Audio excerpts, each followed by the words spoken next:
Dando continuidade ao capítulo 1º do nosso livro Evangelho, segundo o Espiritismo, não vim destruir a lei.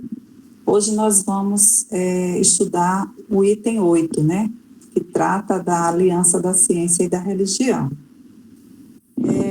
Antes de iniciar o nosso Evangelho, eu gostaria de ler aqui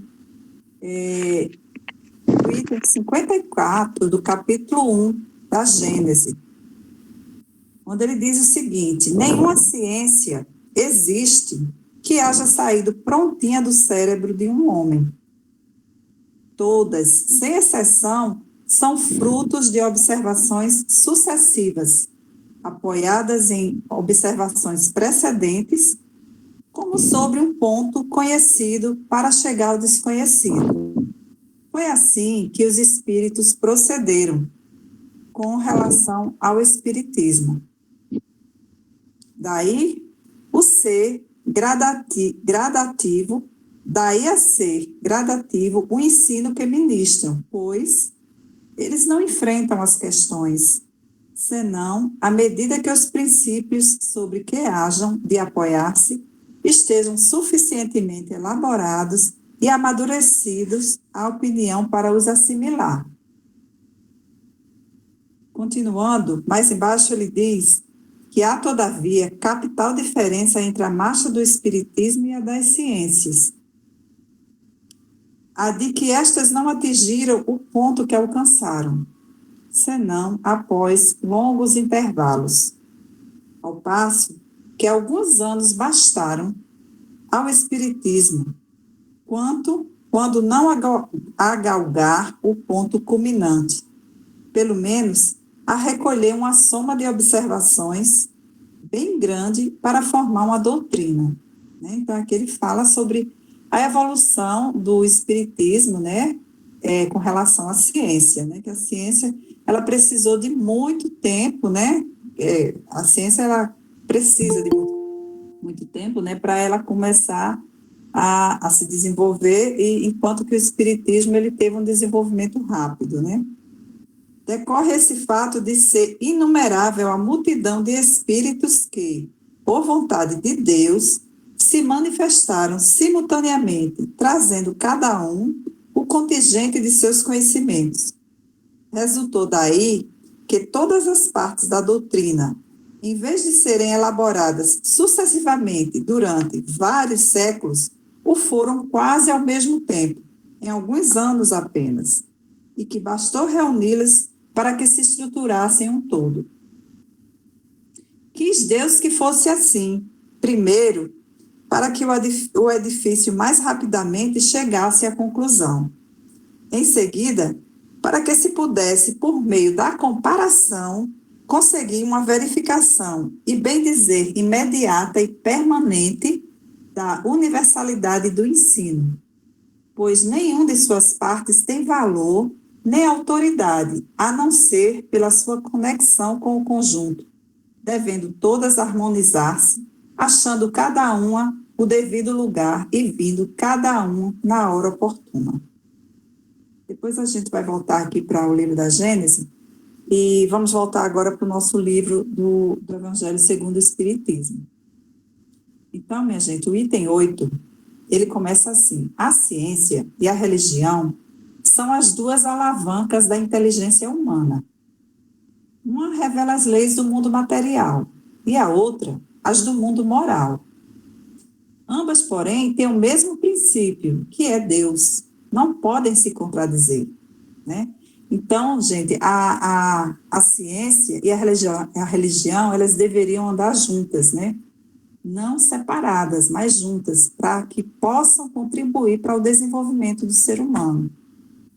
Continuando, se fossem a negação uma da outra, uma necessariamente estaria em erro, e a outra com a verdade, porque Deus não pode querer destruir a sua própria obra. A incompatibilidade que se julgou existir entre essas duas ordens de ideias provém apenas de uma observação defeituosa e de um excesso de exclusivismo, de um lado e de outro. Daí, um conflito que deu origem à incredulidade e à intolerância.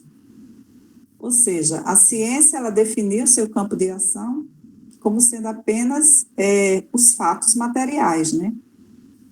A religião, por outro lado, se manteve firme nos seus dogmas, ignorando as descobertas da ciência. Então, a gente tem um exemplo aqui, por exemplo, do Galilei, né? Que na Idade Média, né? Ele fez grandes descobertas, né, para a ciência. Uma das descobertas que ele fez foi que a Terra ela tinha um movimento de rotação e translação, que ela girava, né, ao redor do Sol, que a Terra era redonda, né? Então, com isso, ele passou a ser perseguido pela igreja, né? A igreja começou a persegui-lo, daí ele teve que ir lá se retratar e dizer que ele estava errado, né? Porque senão ele seria condenado à morte, talvez queimado, como as bruxas foram, não sei. Enfim. Então, esse é só um dos exemplos de como que a religião não aceitava de jeito nenhum a ciência, né? E a ciência também, por seu lado, ela se prendia só às questões materiais, né? Continuando aqui, são chegados os tempos em que os ensinamentos do Cristo hão de receber o seu complemento, em que o véu lançado intencionalmente sobre algumas partes deste ensino tem de ser levantado, em que a ciência, deixando de ser exclusivamente materialista, tem de levar em conta o elemento espiritual, em que a religião, deixando de ignorar as leis orgânicas e imutáveis da matéria, essas duas forças, a ciência e a religião, apoiando-se uma na outra, marcharão combinadas e se prestarão mútuo concurso. Então, não mais desmentida pela ciência, a religião adquirirá inabalável poder, porque estará de acordo com a razão, e já não se lhe poderá opor à irresistível lógica dos fatos. Então, minha gente, a gente vê, por exemplo, na Bíblia, né, um exemplo de como a religião vê a criação do homem, né, que, segundo a Bíblia, Deus criou Adão e Eva, né, e que todos os homens são descendentes de Adão e Eva, né. A ciência, por outro lado, provou, né, com fatos, com estudos, com a geologia, com a paleontologia, com todas essas ciências aí que eles têm, de que o homem ele veio do macaco, né? Que é a teoria de Darwin. Então, quer dizer, é a evolução da espécie, né? Como é que a espécie humana evoluiu. E fica difícil, né? Porque você lê uma coisa na Bíblia e a ciência aqui diz outra coisa. Então, fica aquela dúvida na cabeça das pessoas, afinal de contas, né? Então, o que seria mais lógico que se entendesse que a Bíblia, quando ela foi escrita naquela época para se passar uma mensagem para que as pessoas entendessem, porque o homem, naquela época, ele era muito pouco desenvolvido intelectualmente. Então, como é que ele ia imaginar, como é que ele ia aceitar que ele estava vindo de uma evolução, né? Ele poderia ter sido um mineral ou uma planta ou um macaco, enfim. Como é que o homem iria entender isso? Então, foram formas que foram utilizadas para que o homem entendesse a criação divina de uma forma mais fácil, mais simples de se falar, né? Hoje em dia, se você for comparar o homem com a criança muito jovem, né? Você vai ver que existe uma diferença. Se você chegar para uma criança pequena e explicar para ela como foi que nós humanos, de onde viemos e aonde estamos, pelo fato deles estarem tão evoluídos, pelo próprio fato da evolução do espírito que está sendo evoluindo a cada encarnação, né? A cada reencarnação que esse espírito está sendo cada vez mais evoluído, então para eles é muito mais simples de entender isso, né? Vocês imaginam como é que era, por exemplo, para as pessoas entenderem como é que funciona, por exemplo, uma televisão há muitos anos atrás? Era uma coisa que ninguém conseguiria entender. Como que se conseguia entender o telefone, o celular, a fibra ótica, né? Toda essa tecnologia que nós temos hoje, porque nós estamos evoluindo, né? O ser humano está cada vez mais evoluindo. Tanto que se fala muito agora da geração Y, né? Enfim, essas crianças que agora, que eu, por exemplo, nos meus 57 anos, tenho algumas dificuldades com relação à informática, as crianças, bebês, eles já pegam o celular e já escolhem o programa, e já fazem joguinhos, e já fazem isso, já faz aquilo tudo. E, quer dizer, a tendência vai ser cada vez mais rápido isso, né? Então, isso é o desenvolvimento, né, do ser humano, e isso tem que ser entendido, né? Isso tem que ser bem compreendido, que nós estamos em evolução, então vai ser cada vez mais evoluído o ser humano, né? Continuando, a ciência e a religião não puderam entender-se até hoje, porque cada uma, encarando as coisas do seu ponto de vista exclusivo, repeliam-se mutuamente. Era preciso alguma coisa para preencher o vazio que as separava, um traço de união que as aproximasse. Esse traço de união está no conhecimento das leis que regem o mundo espiritual e suas relações com o mundo corpóreo.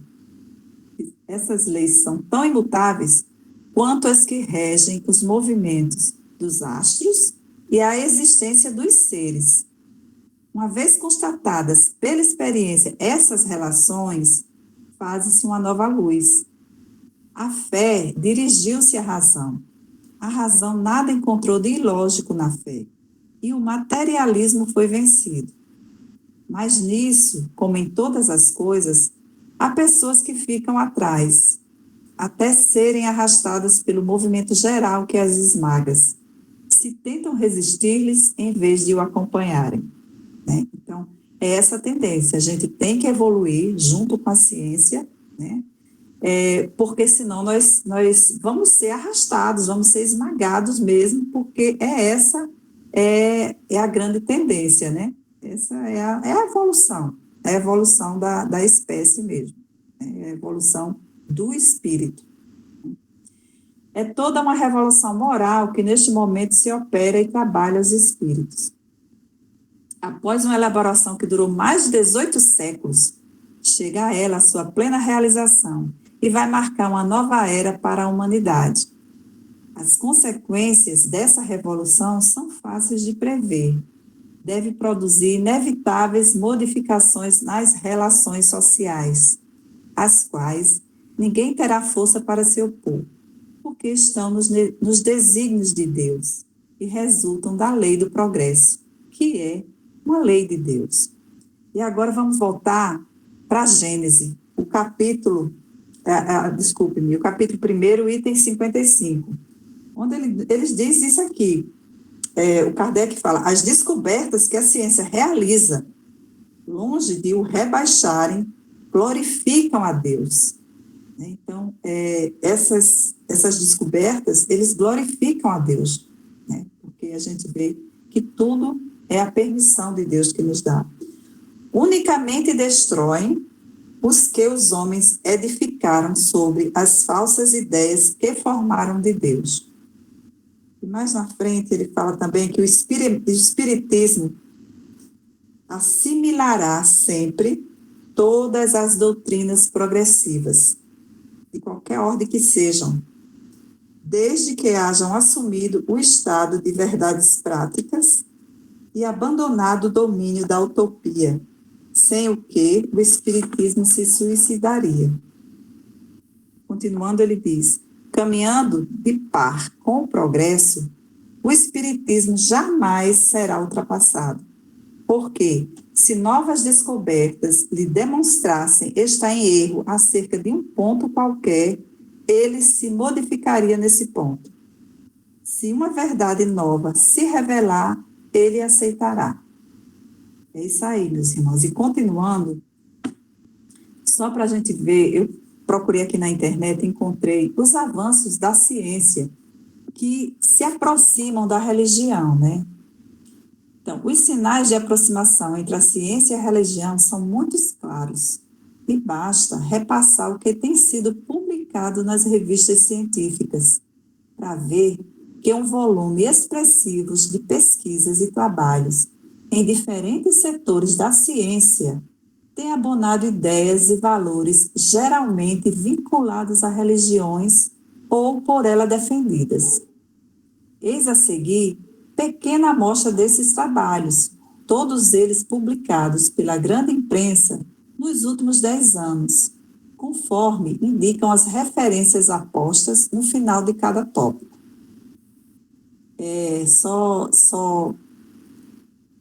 Essa informação que eu peguei, ela estava atrasada, então, na realidade, são esses fatos publicados nos últimos 20 anos, né?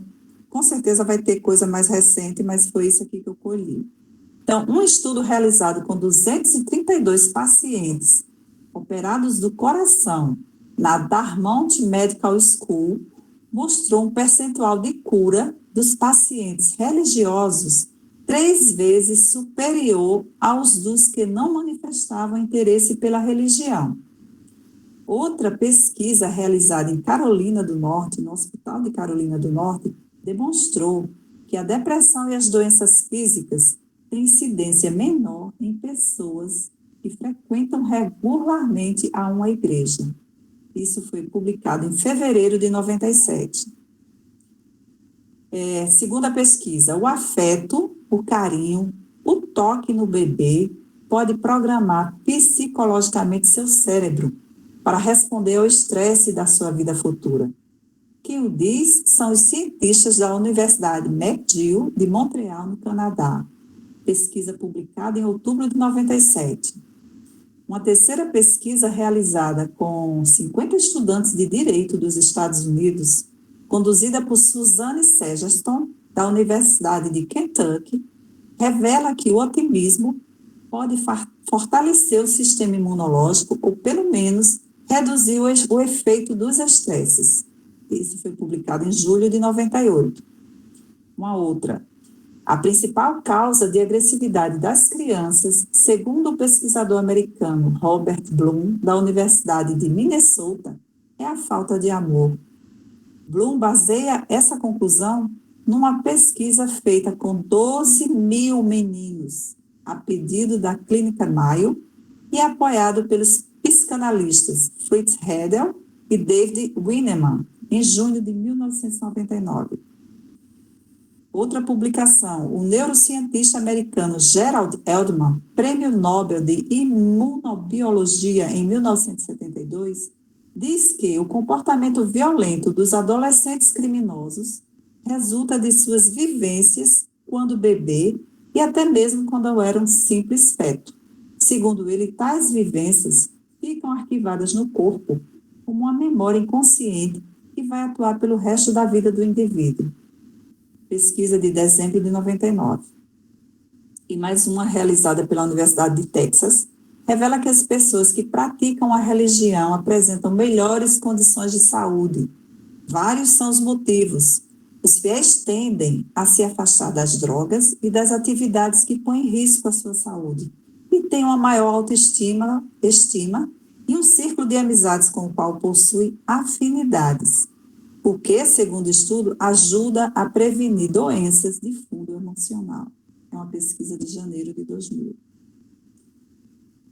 Em seguida, temos mais outra. Um trabalho realizado pela Universidade da Carolina do Norte, nos Estados Unidos, afirma que os que se irritam intensamente e com frequência têm 3 vezes mais probabilidades de sofrer um infarto do que os indivíduos calmos. Segundo Janice Williams, a influência do mau humor no desencadeamento de doenças cardiovasculares é comparável à obesidade, ao tabagismo e ao sedentarismo. Pesquisa de junho de 2000. Segundo o Instituto Nacional de Pesquisas de Saúde dos Estados Unidos, a fé faz bem ao espírito e ao corpo e pode até mesmo prolongar a vida das pessoas. Os indivíduos que cultivam uma religião vivem mais que os descrentes, porque a fé favorece um comportamento mais saudável, em que a tendência ao tabagismo, às drogas e à promiscuidade sexual é sensivelmente menor. E, por fim, a última, um estudo elaborado pela Universidade de Emory, também nos Estados Unidos, diz que os abusos físicos ou sexuais sofridos na infância, por alterarem a composição química do cérebro das mulheres, as tornam mais vulneráveis às ansiedades e às tensões emocionais quando adultas. O trauma psicológico sofrido na infância, diz o Dr. Charles Nemeroff, faz com que o hormônio que regula a resposta do organismo, a tensão emocional, se torne hipersensitivo, fato que comprova uma tese antiga, segundo a qual um bom ambiente familiar durante os primeiros anos de infância produz excelentes resultados a longo prazo.